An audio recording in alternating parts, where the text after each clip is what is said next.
Eu sou muito curiosa, eu pergunto tudo. Meu nome é Rayandra, tenho 12 anos, eu moro na Vila São Pedro, mais conhecida como Timbó.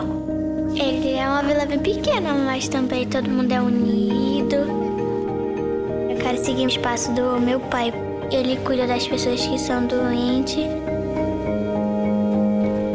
Eu gosto de vir aqui para a escola porque eu aprendo mais e quero ser médica. Nossos alunos andam mais de meia hora para pegar a canoa ou o motor.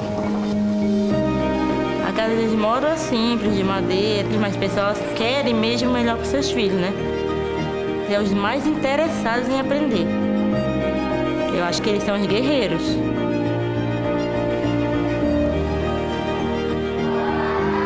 No ano passado, a gente recebeu esse Chromebook, né? Mas foi muito bom para o nosso aprendizado. Quando foi introduzido o computador para eles, ficaram muito entusiasmadas. Vocês sabem quem foi a primeira médica mulher do Brasil? É interessante que a gente pode mexer no tradutor, ver quem foi que inventou a primeira vacina, o primeiro avião, a primeira bicicleta. O Amazonas Mais Conectado vai trazer melhoria na formação do cidadão. As comunidades elas vão ficar mais informadas e atualizadas.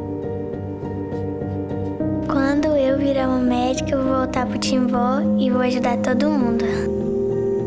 Porque eu acho que é muito bonito cuidar das pessoas.